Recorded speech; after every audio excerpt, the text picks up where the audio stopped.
السلام علیکم ورحمۃ اللہ وبرکاتہ۔ الحمد للہ نحمده ونستعینه ونستغفره ونؤمن به ونتوکل علیہ ونعوذ باللہ من شرور انفسنا ومن سیئات اعمالنا من يهده الله فلا مضل له ومن يضلله فلا هادي له ونشهد ان لا اله الا الله وحده لا شريك له ونشهد ان محمدا عبده ورسوله وصلى الله تعالى على خير خلقه محمد وآله وأصحابه أجمعين أما بعد فإن خير الحديث كتاب الله وخير الهدي هدي محمد صلى الله عليه وسلم وشر الأمور محدثاتها فإن كل محدثة بدعة وكل بدعة ضلالة وكل ضلالة في النار أعوذ بالله من الشيطان الرجيم بسم الله الرحمن الرحيم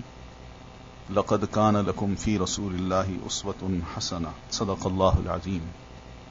رسول اکرم صلی اللہ علیہ وسلم کی زندگی اور آپ کی زندگی کا ایک ایک عمل ہم سب مسلمانوں کے لیے ایک روشن مینار کی حیثیت رکھتا ہے۔ آپ صلی اللہ علیہ وسلم کی سیرت کا مطالعہ ہم سب مسلمانوں کے لیے روح کو زندہ کرنے کے مترادف ہے۔ ہم یہ دیکھتے ہیں کہ رسول اکرم صلی اللہ علیہ وسلم کی ذات کے ساتھ 3 لفظ استعمال کیے گئے ہیں۔ ایک سیرت کا لفظ ہے، دوسرا سنت کا لفظ ہے اور تیسرا حدیث کا لفظ ہے۔ ان تینوں کی پہچان کے بغیر اگر ہم سیرت کا مطالعہ کریں گے تو شاید ہم حدیث اور سنت یا سیرت میں فرق کو ملحوظ نہ رکھ سکیں۔ اس لیے مناسب یہی ہوگا کہ ہم پہلے سیرت کے مفہوم کو جانیں، حدیث کے مفہوم کو جانیں اور سنت کے مفہوم کو جانیں۔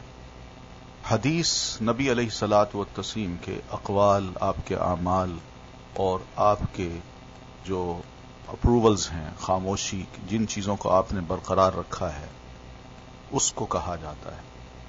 لیکن حدیث کے لیے ایک بات ذہن میں رکھیے کہ جب سے آپ نبی بنے ہیں، رسول بنے ہیں، اس وقت سے لے کر آپ کی وفات تک جو کچھ آپ سے صادر ہوا یا جو کچھ آپ کے بارے میں بیان کیا گیا اس کو حدیث کہتے ہیں۔ لیکن سنت، حدیث جب مینشن ہوتی ہے، حدیث جب ذکر کی جاتی ہے تو حدیث کو پڑھنے کے بعد اس سے جب کوئی مسئلہ معلوم ہوتا ہے تو اس کو ہم سنت کہہ دیتے ہیں۔ لیکن سیرت کا جو لفظ ہے، یہ لفظ نبی علیہ الصلاۃ والتسلیم کی پیدائش سے لے کر آپ کی آخری سانس تک آپ کی زندگی کے جو اہم واقعات ہیں یا زندگی کے جو اہم گوشے ہیں ان کو جب لکھا یا سنایا جاتا ہے تو اس کو سیرت کہتے ہیں۔ سیرت کا لفظ اچھے معنوں میں استعمال ہوتا ہے، یعنی جس کا کردار اچھا ہو، جس کی زندگی کی تاریخ بہترین ہو، اس کی سیرت لکھی جاتی ہے۔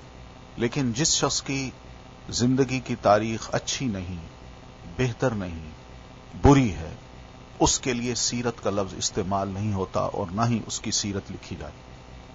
تو یہ ایک مختصر سا فرق ہے جو ہمیں ملحوظ رکھنا ہے۔ پھر اس میں ایک بات ذہن میں یہ بھی رکھیے کہ جس طرح احادیث میں ضعیف اور موضوع باتیں آ گئیں، ضعیف اور موضوع روایات آ گئی ہیں، بینی اسی طرح سیرت میں بھی بہت سی ضعیف اور موضوع روایات آ گئی ہیں، اور ان روایات کو کھنگالنا جہاں سیرت نگاروں کا کام ہوتا ہے، وہاں محدثین کرام بھی سیرت کی جو روایات ہیں ان کو بھی کھنگالتے ہیں۔ اس لیے کہ نبی علیہ الصلاۃ والتسلیم سے ریلیٹڈ یہ چیزیں ہوتی ہیں، آپ صلی اللہ علیہ وسلم کی طرف منسوب کسی بات کا تحفظ کرنا یہ محدثین کا کام ہوتا ہے۔ اس لیے ان کو محافظ حدیث بھی کہتے ہیں کہ اللہ کے رسول صلی اللہ علیہ وسلم کی طرف کوئی غلط بات منسوب نہ ہو۔ اس لیے کوشش یہ کی جاتی ہے سیرت نگاری میں بھی کہ نبی علیہ الصلاۃ والتسلیم کی وہ باتیں جو پرووڈ ہیں، جو صحیح ثابت ہیں، ان کا ہی ذکر کیا جائے۔ اس کا فائدہ یہ ہوتا ہے کہ موضوع اور ضعیف روایات کے ذریعے سے جو نبی علیہ الصلاۃ والتسلیم کے بارے میں مبالغہ آرائی کی جاتی ہے، ایگزیگریشن کی جاتی ہے، ان سب کا صفایا ہو جاتا ہے، اور نبی علیہ الصلاۃ والتسلیم کو ہم نبوت سے پہلے کی زندگی میں جب دیکھتے ہیں تو پھر یہی محسوس کرتے ہیں کہ اللہ کے رسول صلی اللہ علیہ وسلم ایک عام انسان کی طرح پیدا ہوئے. نبی علیہ الصلوۃ والتسلیم نے اپنے ماحول میں پرورش پائی اور پھر اللہ کے رسول صلی اللہ علیہ وسلم نے اسی ماحول سے جو گندے اثرات تھے ان کو اپنے مزاج میں رچ بس نہیں کیا، بلکہ اچھی سے اچھی بات کو جو عین فطری بات ہوتی تھی اللہ کے رسول صلی اللہ علیہ وسلم نے اس کو پسند کیا، اور اسی طرح آپ پروان چڑھے، جوان ہوئے، باعفت زندگی گزاری، اور پھر 40 سال کی عمر میں آپ صلی اللہ علیہ وسلم نے اپنے ماحول میں ایسا رنگ پیدا کر دیا تھا یا اپنے بارے میں افراد کو اس طرح قائل کر لیا تھا کہ آپ صادق بھی ہیں اور آپ امین بھی ہیں. تو یہ فائدہ ہوتا ہے سیرت کو کھنگال کے پڑھنے کا. مگر حقیقت یہ ہے کہ ہمارے ہاں بہت سی کتابیں ایسی لکھی گئی ہیں جو سیرت سے متعلق ہیں، مگر ان میں بہت سی مبالغہ آرائی، بہت سی ایسی باتیں ہیں جو نبی علیہ الصلوۃ والتسلیم کی طرف منسوب کر دی گئی ہیں اور جن کو پڑھ کے یا سن کے حیا آتی ہے. بلکہ کوئی شخص بھی اپنے بارے میں یا اپنے بچے کے بارے میں اس طرح کی باتیں سننا کیا کرنا بھی پسند نہیں کرتا. جس طرح کی باتیں ہم نے مبالغہ آرائی میں آ کے نبی علیہ الصلوۃ والتسلیم کے بارے میں عام کی ہیں، اور اس کو سیرت کا ایک بڑا پہلو سمجھا جاتا ہے. اس لیے صاف ستھری سیرت، اس کا مطالعہ کرنا، نبی علیہ الصلوۃ والتسلیم کی شخصیت کو گویا کہ نکھار کے پیش کرنا ہے، اور یہ پھر ایسی شخصیت بن کے آتی ہے کہ غیروں کو موقع نہیں ملتا کہ آپ کی طرف انگلی اٹھائیں یا آپ پر اعتراض جڑیں یا آپ صلی اللہ علیہ وسلم کے بارے میں کچھ باتیں ایسی سنیں اور کہیں کہ یہ نامعقول باتیں. اس لیے سیرت کی کتابوں کا چناؤ بھی، ان کا انتخاب بھی ایک بڑا اہم مرحلہ ہوتا ہے. الحمدللہ ہمارے اس دور میں بہت ہی اچھی کتابیں تحقیق کے ساتھ لکھی گئی ہیں. یہ کتاب جو آپ کے ہاتھوں میں ہے، یہ انڈیا کے ایک بہت بڑے اسکالر، بالکل سادہ مزاج، انڈیا میں رہنے والے، نبی علیہ الصلوۃ والتسلیم کی محبت میں اور آپ کی اطاعت میں اور آپ پر ایمان میں کسی سے کم نہیں تھے. مگر انہوں نے اپنے گھر میں بیٹھ کے جب یہ کتاب لکھی تو انہیں اندازہ نہیں تھا کہ یہ کتاب، یہ اس سے پہلے ایک کتاب جو لکھی جس کا نام الرحیق المختوم ہے، انہیں اندازہ نہیں تھا کہ میں یہ کتاب تو لکھ رہا ہوں، لیکن اللہ تعالیٰ نے نیک نیتی کی بنیاد پہ کیا میری اس کتاب کو میری زندگی میں ہی اتنی شہرت دے دینی ہے، اس کو فیصل ایوارڈ ملنا ہے. دنیا بھر کے بڑے بڑے محقق علماء نے اس کتاب کے بارے میں یہ فیصلہ صادر کرنا ہے کہ یہی کتاب ہی اس مقابلے میں ٹاپ پہ آتی ہے، جو تحقیق کے اعتبار سے، صحت کے اعتبار سے بڑی بہترین کتاب ہے. تو 2 سال قبل یا 1 سال قبل اس کتاب کے جو آتھر ہیں، مصنف ہیں، مولانا صفی الرحمان مبارک پوری، فوت ہو گئے. تو آج ہم ان کو گو اپنے درمیان اس دنیا میں نہیں پاتے، مگر یہ چھوڑی ہوئی کتاب انشاءاللہ امید ہے کہ ان کی نجات کا باعث بنے گی. اس لیے کہ یہ عمل ان کا جو ہے، یہ واقعتاً اس بات کی شہادت ہے کہ دنیا بھر میں جب یہ بات پھیلی ہے، اس کتاب کو پھیلایا گیا ہے یا لوگوں نے اس کو ہاتھوں ہاتھ لیا ہے، تو یہ اس بات کی شہادت ہے کہ اللہ تعالیٰ نے اس کو قبولیت کا درجہ بخشا ہے. تو اس کتاب کا انشاءاللہ ہم مطالعہ کریں گے. کچھ اس میں مشکل لفظ بھی آئیں گے، میں کوشش کرتا جاؤں گا کہ ان کی میں وضاحت کرتا جاؤں، اور اس کے ساتھ ساتھ جو کمنٹس ہیں عبارتوں پر وہ بھی میں انشاءاللہ دیتا جاؤں گا. سب سے پہلے آئیے کتاب کے نام کی طرف، تجلیات نبوت. تجلی کا لفظ آپ جانتے ہیں کس کو کہتے ہیں؟ یہ نور کی روشنی کو کہتے ہیں، اور یہ روشنی ایسی روشنی ہوتی ہے کہ اس کا مقابل کوئی روشنی اور نہیں ہوتی. اس کی نسبت کی جاتی ہے، اگر اللہ کی طرف اس کی نسبت کی جائے تو کہتے ہیں تجلی الہی، کہ اللہ کی تجلی. اللہ اپنی تجلی یعنی اپنے نور کی روشنی کو جب پیش کرتا ہے تو اس کا مد مقابل کوئی نہیں ہوتا، کوئی آنکھ نہیں ہوتی جو اس نور کو برداشت کر سکے یا اس روشنی کو برداشت کر سکے۔ جیسے آپ نے پڑھا ہے کہ حضرت موسیٰ علیہ الصلاۃ والتسلیم نے عرض کی تھی کہ اللہ مجھے اپنے آپ کو دکھا، تو اللہ تعالیٰ نے فرمایا تھا کہ تم مجھے نہیں دیکھ سکتے۔ ان کے مزید اصرار پہ اللہ نے فرمایا اچھا ٹھیک ہے، اگر دیکھنا ہے تو پھر میں اپنے نور کی روشنی کو اس پہاڑ پہ پھینکتا ہوں، تم پہاڑ کو دیکھتے رہو، اگر تمہاری آنکھ اس روشنی کو برداشت کر سکی تو پھر تم مجھے دیکھ سکو گے، ورنہ نہیں دیکھ سکو گے۔ تو اللہ تعالیٰ نے جب اپنی تجلی یعنی اپنے نور کی روشنی اس پہاڑ پہ پھینکی تو حضرت موسیٰ علیہ السلام اس پہاڑ کو دیکھ رہے تھے تو برداشت نہیں کر سکے، بے ہوش ہو کے گر گئے۔ یہ قرآن مجید میں موجود ہے۔ اسی طرح نبی علیہ الصلاۃ والتسلیم کے اپنے کردار کی، اپنی سیرت کی ایک روشنی ہے۔ اس روشنی کا مقابل بھی دنیا کی کوئی شخصیت نہیں ہے۔ آپ اللہ کے رسول ہیں، اللہ کے نبی ہیں، تو نبی علیہ الصلاۃ والتسلیم کی سیرت کا مقابل دنیا میں کوئی شخص نہیں۔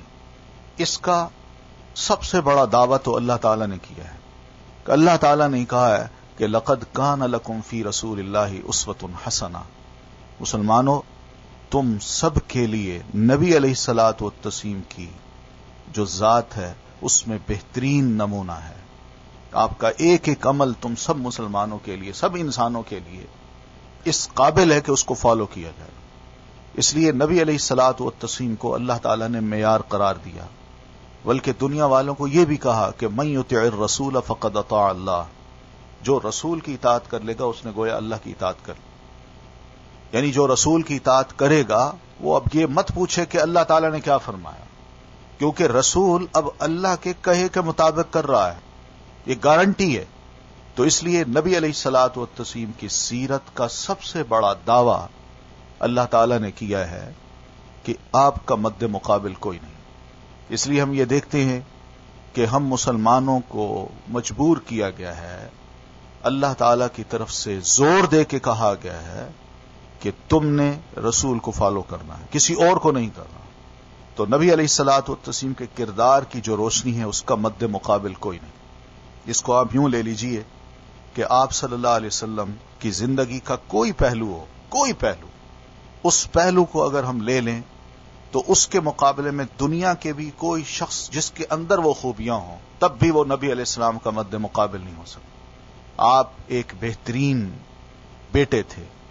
بیٹا ہونا کیا ہوتا ہے، باپ کی کس طرح قدر کی جاتی ہے، بزرگوں کی کس طرح قدر کی جاتی ہے، رشتہ داروں کے ساتھ کس طرح نبھاؤ کیا جاتا ہے، ایک شوہر کی حیثیت سے آپ صلی اللہ علیہ وسلم کس طرح رہتے تھے۔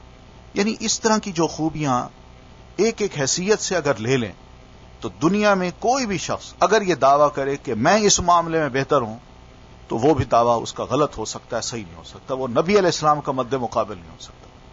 تو اس اعتبار سے ہم یہ کہہ سکتے ہیں کہ نبی علیہ الصلاۃ والتسلیم کی سیرت کی روشنی جو ہے اس کا مد مقابل کوئی نہیں۔ تو اس کا معنی ہے تجلی اور اس کی جمع ہے تجلیات۔ پھر لفظ ہے نبوت کا، نبی ہونا اس کو کہتے ہیں نبوت۔ آپ صلی اللہ علیہ وسلم رسول بھی تھے اور نبی بھی تھے۔ رسول اس کو کہتے ہیں جو شریعت لے آتا ہے، اور نبی اس کو کہتے ہیں جو شریعت کو فالو کرتا ہے، جو شریعت کو ریفارم کرتا ہے، بھولے ہوئے سبق کو یاد دلاتا ہے۔ تو ہر رسول نبی ہوتا ہے مگر ہر نبی رسول نہیں ہوتا۔ اسی لیے آپ چھوٹی سی یہ بات بھی ذہن میں رکھیے کہ جب نبی علیہ الصلاۃ والتسلیم نے یہ فرمایا کہ انا خاتم النبیین لا نبی بعدی، کہ میں نبیوں کا خاتم ہوں، میرے بعد کوئی اور نبی نہیں ہے، تو آپ اس میں ایک نقطے کو ذہن میں رکھیے کہ رسول ہونا تو بڑی بات ہے، میرے بعد کوئی نبی بھی نہیں آئے، یہ مطلب ہے اس کا۔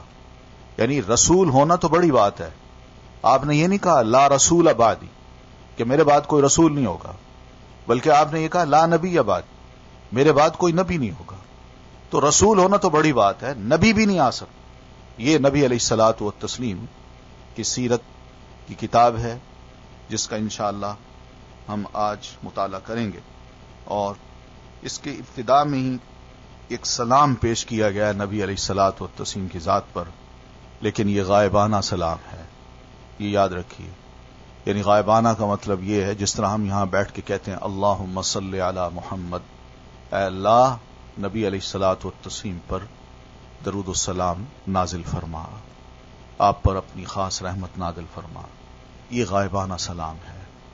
تو نبی علیہ الصلوۃ والتسلیم دنیا میں موجود نہیں ہے، اس لیے آپ صلی اللہ علیہ وسلم پر جس طرح درود پڑھا جاتا ہے اسی طرح کا سلام بھی پڑھنا ہے۔ یہ ہمارے ملک کی، پاکستان کی ایک بہت بڑی علمی شخصیت، بہت بڑے عالم بھی تھے، شاعر بھی تھے، اور نبی علیہ الصلوۃ والتسلیم سے بڑی محبت کرنے والے انسان تھے، جن کا نام ہے مولانا ماہر القادری۔ انہوں نے یہ سلام نبی علیہ الصلوۃ والتسلیم پر پیش کیا۔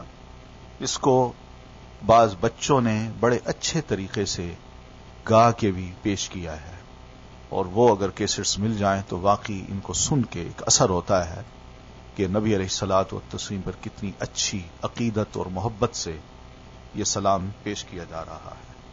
سلام اس پر کہ جس نے بے کسوں کی دستگیری کی، سلام اس پر کہ جس نے بادشاہی میں فقیری کی، سلام اس پر کہ اسرار محبت جس نے سمجھائے، سلام اس پر کہ جس نے زخم کھا کر پھول برسائے، سلام اس پر کہ جس نے خون کے پیاسوں کو قبائیں دی، سلام اس پر کہ جس نے گالیاں سن کر دعائیں دیں، سلام اس پر کہ جس کا ذکر ہے سارے صحائف میں، سلام اس پر ہوا مجروح جو بازار طائف میں، سلام اس پر کہ جس کے گھر میں چاندی تھی نہ سونا تھا، سلام اس پر کہ ٹوٹا بوریا جس کا بچھونا تھا۔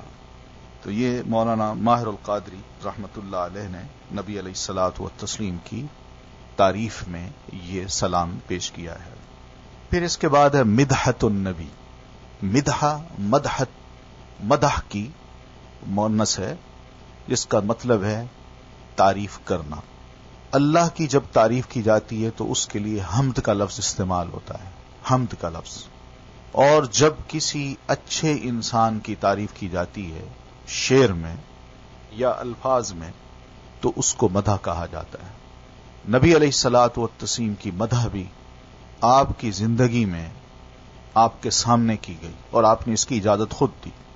حضرت حسان بن ثابت رضی اللہ تعالی عنہ صحابی رسول ہے، آپ صلی اللہ علیہ وسلم کی مخالفت زوروں پہ ہے۔ عرب حضرات جس طرح بڑے بڑے خطیب ہوا کرتے تھے، اس طرح بڑے بڑے شاعر بھی تھے، تو ان کے شعراء نے نبی علیہ الصلوۃ والتسلیم کے خلاف شاعری کی، عجیب و غریب شعر کہے، اور ان کو ہر محفل میں پڑھتے تھے جس میں نبی علیہ الصلوۃ والتسلیم کا مذاق اڑایا جاتا تھا۔ اور یہ محفلیں ان کی یا تو خانہ کعبہ کے ارد گرد کی ہوا کرتی تھیں، یا ان کے سالانہ میلے جو ہوا کرتے تھے وہاں پر، یا مختلف قبائل میں کوئی بھی اکٹھ ہو وہاں پر، تو یہ مخالفین وہاں پہنچ کے نبی علیہ السلام کے خلاف بڑی شاعری کرتے تھے۔ اور یہ شعر ظاہر اس کا ایک اثر ہوتا ہے، لوگ انجوائے کرتے ہیں، ہنستے ہیں، تھوڑی سی بات کر دی جائے خوب مذاق اڑتا ہے اس میں۔ تو یہ باتیں آہستہ آہستہ پھیل رہی تھی، تو نبی علیہ الصلوۃ والتسلیم کو بڑی تکلیف ہوئی۔ تکلیف اس معنی میں نہیں تھی کہ میری ذات کو نشانہ بنایا گیا ہے، بلکہ تکلیف اس معنی میں تھی کہ رسالت کو نشانہ بنایا جا رہا ہے۔ تو اللہ کے رسول صلی اللہ علیہ وسلم نے ایک بار مسجد نبوی میں نماز کے بعد صحابہ کرام سے فرمایا کہ کون ہے جو مجھے قریش کی اذیت سے بچائے۔ وہ شاعری کرتے ہیں اور میرے خلاف اشعار کو انہوں نے ہر جگہ کہنا شروع کر دیا ہے، کون ہے جو قریش کی اذیت سے مجھے بچائے۔ تو حضرت حسان بن ثابت رضی اللہ تعالی عنہ انصاری ہیں، خزرج قبیلے کے یہ تھے، بزرگ تھے، کھڑے ہوئے، اپنی زبان نکالی، جتنا زور لگا سکتے تھے اتنی زبان انہوں نے باہر نکالی، اور عرض کی اللہ کے رسول یہ زبان آپ کو بچائی۔ نبی علیہ الصلوۃ والتسلیم نے فرمایا کہ کیف تہجوہم وانا من قریش، مجھے یہ بتاؤ کہ قریشیوں کی تم کس طرح حجب کرو گے۔ حجب کا مطلب ہے کہ شعر میں کسی دوسرے کی حجب کرنا، اس کی مذمت کرنا۔ تو آپ نے فرمایا تم کس طرح قریشیوں کی مذمت کرو گے جبکہ وَأَنَا مِنْهُمْ، میں انہی میں سے ہوں۔ یعنی میں بھی قریشی ہوں، جب تم قریشیوں کی خبر لوگے تو میں خود بخود بیچ میں آ جاؤں گا، یہ کیسے ہوگا؟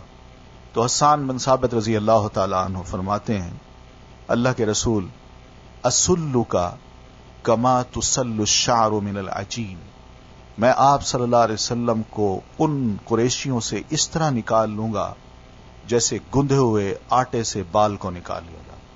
جب انہوں نے یہ لفظ فرمائے تو نبی علیہ الصلوۃ والتسلیم نے فرمایا حسان اٹھو ادھر آؤ، تو آپ نے ان کو اپنے ممبر پہ بٹھایا، اور جب ممبر پہ بٹھایا تو اس موقع پہ آپ نے فرمایا حسان تم کہو، شعر کہو، اور ساتھ ہی دعا کی اللہم ایدہ بروح القدس، اللہ حسان کی مدد جبریل امین کے ذریعے سے فرما۔ یعنی یہ شاعری تو کر رہے ہیں، کوئی لفظ ایسا نہ کہہ دیں کہ جس سے میری ذات بیچ میں آ جائے۔ تو حسان نے اس موقع پر نبی علیہ السلام کے سامنے، آپ بھی تشریف فرمائے، صحابہ بھی تشریف فرمائے، ایک قصیدہ پڑھا، اور اس قصیدے میں جہاں قریشیوں کو انہوں نے جواب دیا، ان کی شاعری کا جواب انہوں نے قریشیوں کو دیا، تو اسی میں نبی علیہ الصلوۃ والتسلیم کی تعریف بھی کی۔ اس تعریف کے یہ دو شعر ہیں جو اس کتاب میں آپ کو ملتے ہیں۔ کہتے ہیں وَأَحْسَنُ مِنْكَ لَمْ تَرَ قَطُّ عَيْنِي، یہ بڑی خوبصورت کیلیگرافی ہے جس میں یہ لکھے گئے ہیں۔ وَأَحْسَنُ مِنْكَ لَمْ تَرَ قَطُّ عَيْنِي وَأَجْمَلُ مِنْكَ لَمْ تَلِدِ النِّسَاءُ، کوئی انسان آج تک میری آنکھ نے آپ سے زیادہ خوبصورت کبھی دیکھا ہی نہیں۔ وَأَجْمَلُ مِنْكَ لَمْ تَلِدِ النِّسَاءُ، اور آپ سے بڑھ کر کسی خوبصورت انسان کو آج تک کسی عورت نے جنا ہی نہیں۔ خلقت مبرئا من کل عیب، اللہ کے رسول آپ تو ہر عیب سے پاک صاف پیدا کر دیے گئے ہیں، کوئی عیب نہیں ہے آپ میں۔ کأنک قد خلقت کما تشاء، لگتا ایسے ہے کہ جس طرح آپ چاہتے تھے، یعنی اللہ آپ سے پوچھتا گیا محمد بتاؤ آنکھیں کیسی بناؤں، ہاتھ کیسے بناؤں، چہرہ کیسے بناؤں، اللہ آپ سے پوچھتا گیا، اور آپ جس طرح کہتے گئے اللہ آپ کو ویسے ہی بناتا گیا۔ کأنک قد خلقت کما تشاء، تو یہ بھی نبی علیہ الصلوۃ والتسلیم کی ایک تعریف ہے جو انہوں نے آپ صلی اللہ علیہ وسلم کے سامنے ہی کی، اور آپ صلی اللہ علیہ وسلم نے اس کو سراہا۔ یعنی اگر یہ خدا نخواستہ حد سے بڑی تعریف ہوتی تو آپ صلی اللہ علیہ وسلم اس کو روک دیتے، لیکن آپ نے اس کو سراہا ہے۔ پھر اس کے بعد ایک اور شاعر ہیں ضمیر جعفری، یہ بھی سب کانٹیننٹ کے بہت بڑے شاعر ہیں۔ تو انہوں نے نبی علیہ الصلوۃ والتسلیم کے بارے میں یہ اشعار لکھے ہیں مدح میں۔ فرماتے ہیں حضور آئے تو چمکی فکر انسانی کی تنویریں، تنویر کا مطلب روشنی، حضور آئے تو ٹوٹی جبر و محکومی کی زنجیریں، جمے ذہنوں کا رنگ اترا بجھے چہروں پہ نور آیا، حضور آئے تو انسانوں کو جینے کا شعور آیا، بشر کی پیشوائی کے لیے شمس و قمر آئے، حضور آئے تو امکانات ہستی بھی نظر آئے، یتیموں اور فقیروں کو پناہیں مل گئیں آخر، حضور آئے تو ذروں کو نگاہیں مل گئی آخر، اخوت اور مساوات و محبت کا نظام آیا، حضور آئے تو ایک توقیر ہستی کا مقام آیا۔ تو اس میں بہرحال نبی علیہ الصلوۃ والتسلیم کی تعریف اور مدح ہے۔ آپ صلی اللہ علیہ وسلم کا حلیہ مبارک کیسا تھا؟ امام ابن حزم رحمت اللہ علیہ اندلس کے قرطبہ کے ایک بہت بڑے عالم گزرے ہیں، فقیہ ہیں، محدث ہیں، اور نبی علیہ الصلوۃ والتسلیم کی اطاعت اور محبت کو لازمی قرار دینے والے، اور اس معاملے میں معمولی سی بھی نرمی نہ دکھانے والے یہ انسان ابن حزم رحمت اللہ علیہ، جنہوں نے بڑی اچھی کتابیں لکھی، جس میں ایک کتاب کا نام ہے المحلہ لابن حزم۔ تو یہ لکھتے ہیں کہ رسول اکرم صلی اللہ علیہ وسلم نہ بہت لمبے تھے نہ پستہ قد تھے، یعنی چھوٹا قد، پستہ قد، چھوٹا قد، بلکہ آپ کا قد مبارک درمیانہ تھا، رنگ کے اعتبار سے آپ نہ بالکل سفید تھے نہ گندم گوں، یعنی گندمی رنگ جو ہوتا ہے، بلکہ رنگ سفیدی کے ساتھ سرخی لیے ہوئے تھا۔ چہرہ مبارک 14ویں رات کے چاند کی طرح روشن اور چمکدار، سر کے بال نہ بالکل سیدھے نہ بالکل پیچ دار، بلکہ ہلکی سی پیچیدگی کے ساتھ گھنگریالے تھے۔ اعضاء کے جوڑوں کی ہڈیاں موٹی اور پرگوشت تھیں، پلکیں سیاہ سرمگیں، آنکھوں کی سفیدی میں باریک سرخ ڈورے، دندان مبارک خوبصورت چمکدار، دہن منہ جو ہے، دہن منہ کو کہتے، منہ اعتدال کے ساتھ فراخ یعنی کھلا، یعنی تنگ نہ تھا، ناک خوبصورت، رفتار تیز تھی، جب چلتے تھے تو معلوم ہوتا تھا کہ آپ ڈھلوان زمین پر اتر رہے ہیں، یعنی اکڑ نہیں تھی۔ جب آپ توجہ فرماتے تو پورے بدن کے ساتھ فرماتے، یعنی کوئی بات کر رہا ہوتا تو یوں سر یوں نہیں پھیرتے، بلکہ پورے اپنی باڈی کو اس طرف کر لیتے تھے، یعنی صرف گردن پھیر کر متوجہ نہیں ہوتے تھے۔ نگاہ اکثر نیچی رہتی تھی، ہتھیلیاں پرگوشت اور ملائم تھیں، ایڑی میں گوشت کم تھا، ریش مبارک گھنی اور بال سیاہ تھے۔ ریش یعنی داڑھی۔ آپ کے پاؤں کے تلوے قدرے گہرے تھے، سر کے بال زیادہ لمبے ہوتے تو کان کی لو تک یا شانے تک پہنچ جاتے تھے، ورنہ نصف کان کی لو یا شانے تک رہتے تھے۔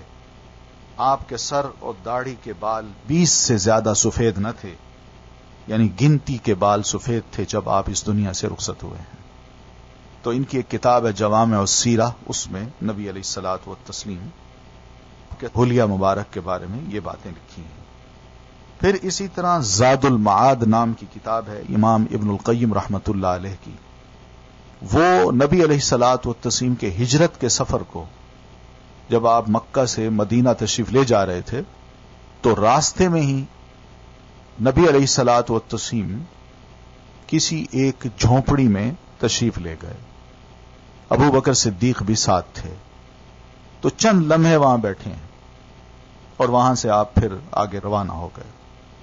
تو چند لمحے کے اثرات جو تھے اس گھر کی، اس جھونپڑی کی جو بوڑھی خاتون تھی، انہوں نے کیا محسوس کیے اپنے خاوند کو جو کہیں گئے ہوئے تھے، جب وہ واپس آئے تو انہوں نے پوچھا کوئی بندہ آیا تھا؟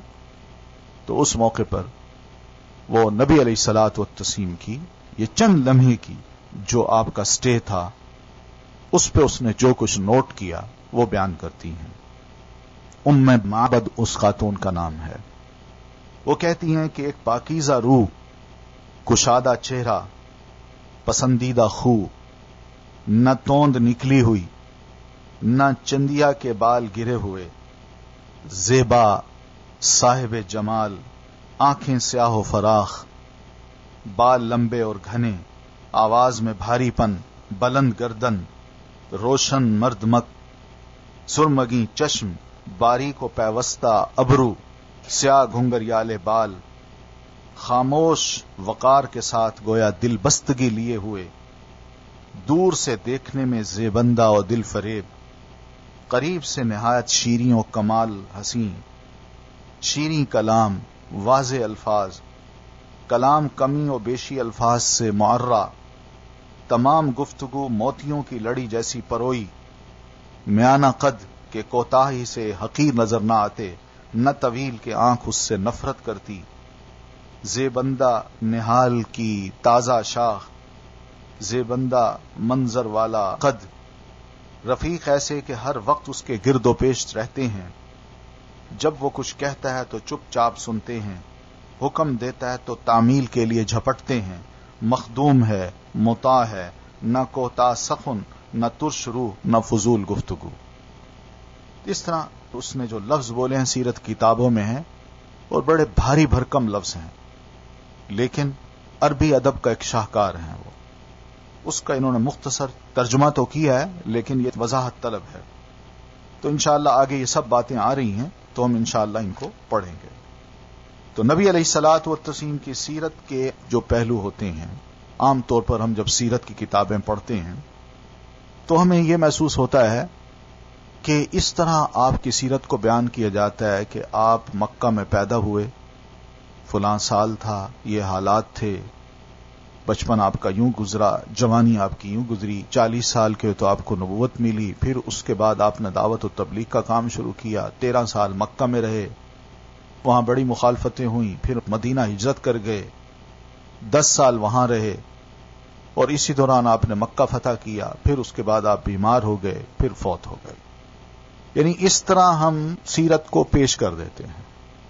تو یہ تو ایک عام انسان کی بات بھی ایسی کی جا سکتی ہے، سیرت کو اس طرح پیش نہیں کیا جاتا۔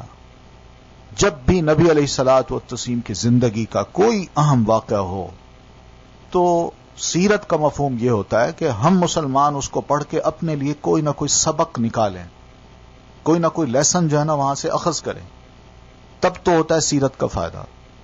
اس لیے بعض سیرت نگاروں نے نبی علیہ الصلوۃ والتسلیم کی سیرت کے ان پہلوؤں کو ذکر کر کے ساتھ ہی سبق آموز باتیں بھی کر دی ہیں، تاکہ مسلمان جب سیرت کی باتیں پڑھیں تو آپ کی زندگی کے ان پہلوؤں کو سامنے رکھ کے اپنے لیے بھی زندگی گزارنے کے کچھ اصول متعین کر لیں۔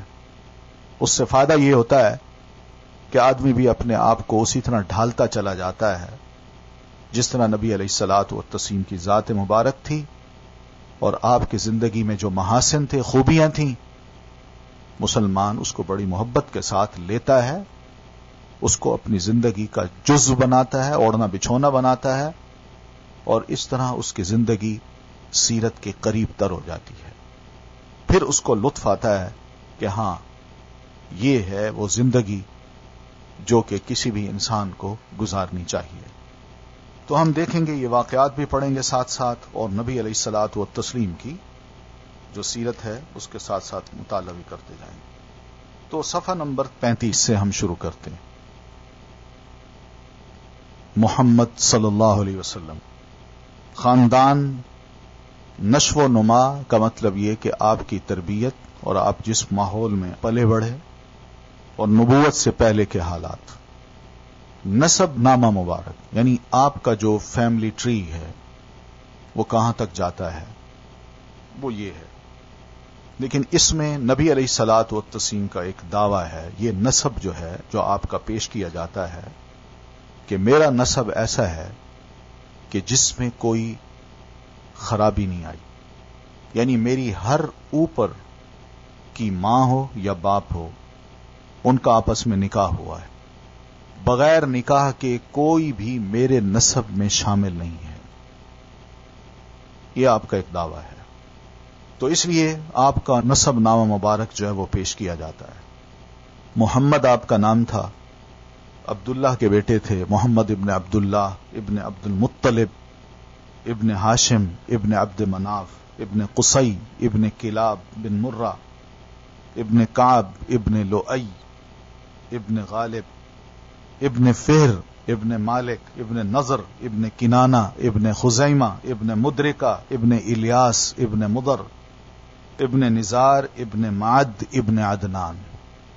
تو یہ عدنان آپ کے یعنی اینڈ تک جاتے ہیں، پھر وہاں سے حضرت اسماعیل علیہ الصلوۃ والتسلیم تک جو شجرہ نسب جاتا ہے وہ الگ ہے۔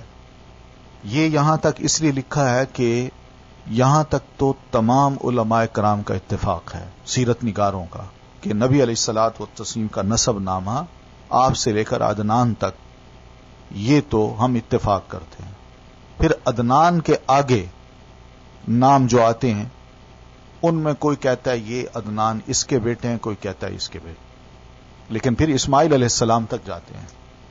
تو آپ سے لے کر اسماعیل علیہ السلام تک تقریباً 60 افراد ہیں، 60 نسلیں ہیں۔ اسماعیل علیہ السلام کی 60ویں نسل جو ہے وہ نبی علیہ الصلوۃ والتسلیم کی ذات ہے۔ عدنان بالاتفاق حضرت اسماعیل کی نسل سے ہیں، لیکن دونوں کے درمیان کتنی پشتیں ہیں اور ان کے نام کیا کیا ہیں، اس بارے میں بڑا اختلاف ہے۔ آپ صلی اللہ علیہ وسلم کی والدہ کا نام آمنہ تھا، اور ان کے والد وہب بن عبد مناف بن زہرہ بن کلاب تھے، یعنی آمنہ کے والد کا نام وہب تھا۔ یہ وہی کلاب ہیں جو نسب نامے میں اگر دیکھیں والد کی طرف سے بھی آپ کے نسب نامے میں آتے ہیں، کلاب بن مرہ۔ کہا جاتا ہے کہ ان کا اصل نام عروہ یا حکیم تھا، یعنی کلاب کا اصل نام عروہ تھا یا حکیم تھا، لیکن وہ کتوں کے ذریعے سے بکثرت شکار کھیلا کرتے تھے، اس لیے کلاب کے نام سے مشہور ہو گئے۔ عربی میں کلاب کتوں کو کہتے ہیں، یعنی کلب کی جمع ہے کلاب۔ قبیلہ یہ بھی عربوں کے ہاں ایک بات تھی، جیسے ہمارے سب کانٹیننٹ میں بھی یہ برادری سسٹم جو ہے، کوئی مرزا ہے، کوئی گیلانی ہے، کوئی کیا ہے، یہ سب نام ہوتے ہیں۔ تو اس طرح کے قبائل ہوتے ہیں، قبائل۔ تو آپ قبیلہ قریش سے تعلق رکھتے تھے، یعنی آپ قریشی تھے، جو پورے عرب میں سب سے معزز قبیلہ تھا۔ قریش دراصل فہر بن مالک یا نضر بن کنانہ کا لقب تھا، بعد میں اس کی اولاد اسی نسبت سے مشہور ہو گئی، یوں وہ قریشی کہلائی۔ یوں تو اس قبیلے کو ہر دور میں سیادت حاصل رہی، یعنی حجاز میں یا مکہ میں قریشی جو تھے یہی بڑے تھے، انہی کے پاس قیادت تھی۔ لیکن قصی کو ایک منفرد مقام حاصل ہوا، جو آپ کے اوپر کے دادا ہیں، قصی ان کا نام ہے، ان کو ایک منفرد مقام حاصل ہوا۔ ان کا نام زید تھا، قصی کا نام زید تھا، اور وہ بچپن میں یتیم ہو کر والدہ کے ساتھ ملک شام کے قریب قبیلہ عذرہ میں جا بسا تھا اور وہیں پلا بڑا تھا۔ لیکن جوان ہو کر وہ مکہ آ گیا قصی، اور کچھ ہی دنوں کے بعد خانہ کعبہ کا متولی بن گیا۔ یہ قبیلہ قریش کا پہلا شخص تھا جو خانہ کعبہ کا متولی بنا۔ متولی ہونے کا مطلب یہ تھا کہ اسی کے ہاتھ میں خانہ کعبہ کی کنجی ہوتی تھی، وہ جس کے لیے جب چاہتا تھا کعبے کا دروازہ کھولتا تھا۔ یہ لفظ قابل غور ہیں، ذرا نوٹ کیجئے کہ کعبہ کا متولی ہونے کا مطلب یہ تھا کہ اس کے پاس خانہ کعبہ کی کنجی ہوتی تھی، وہ جس کے لیے جب چاہتا تھا کعبے کا دروازہ کھولتا تھا، اور یہ سلسلہ ابھی تک ہے۔ یعنی حکومت کے کہنے پہ خانہ کعبہ کا دروازہ نہیں کھلتا، بلکہ وہی خانہ کعبہ کے متولی جو جن کے پاس کنجیاں ہیں، وہ جب آتے ہیں جب چاہتے ہیں دروازہ کھول دیتے ہیں، اور جب کھلتا ہے تو اس کے بعد جن کو موقع ملتا ہے وہ خانہ کعبہ کے اندر جا کے 2 نفل نماز پڑھ لیتے ہیں اور اندر کے منظر کو بھی دیکھتے ہیں۔ علاوہ ازیں قریش مکہ سے باہر آباد تھے، اس لیے اس نے یعنی قصی نے ان تمام قریشیوں کو مکہ کے اندر لا کر آباد کیا۔ اسی نے حاجیوں کے لیے میزبانی کا طریقہ بھی ایجاد کیا۔ وہ حج کے دنوں میں بڑے پیمانے پر کھانا تیار کراتا اور چمڑے کے بڑے بڑے برتنوں میں کھجور، شہد یا کشمش سے میٹھا شربت بنواتا اور حاجیوں کو پیش کرتا تھا۔ اس نے کعبہ کے شمال میں دار الندوہ نام کی ایک اسمبلی بنائی، ایک گھر بھی بنایا تھا جو قریش کی اجتماعی سرگرمیوں کا مرکز تھا۔ یہی ان کی پارلیمنٹ بھی تھی، اور اسی میں وہ شادی وغیرہ کی رسمیں بھی انجام دیا کرتے تھے۔ قریش کا جھنڈا اور کمان بھی قصی ہی کے ہاتھ میں تھے، چنانچہ لڑائی کا جھنڈا اس کے سوا کوئی نہیں باندھ سکتا تھا۔ وہ بڑا عقل مند اور کریم انسان تھا، قریش اس کی بات بے چون و چرا قبول کیا کرتے تھے، یعنی کوئی بھی نہیں کرتا تھا اور کوئی وائی نہیں کہتا تھا، بلکہ مان لیتے تھے، ہر شخص اس کی بات کو مانتا تھا۔ تو دوسرا، علماء نے اس کی اس باتوں کو لکھنے کے بعد یہ بات بھی لکھی ہے کہ گویا کہ مکہ میں قریشیوں کا جو اقتدار تھا اس کا یہ ہیڈ تھا، اس کا یہ بانی تھا، قصی اس کا نام تھا۔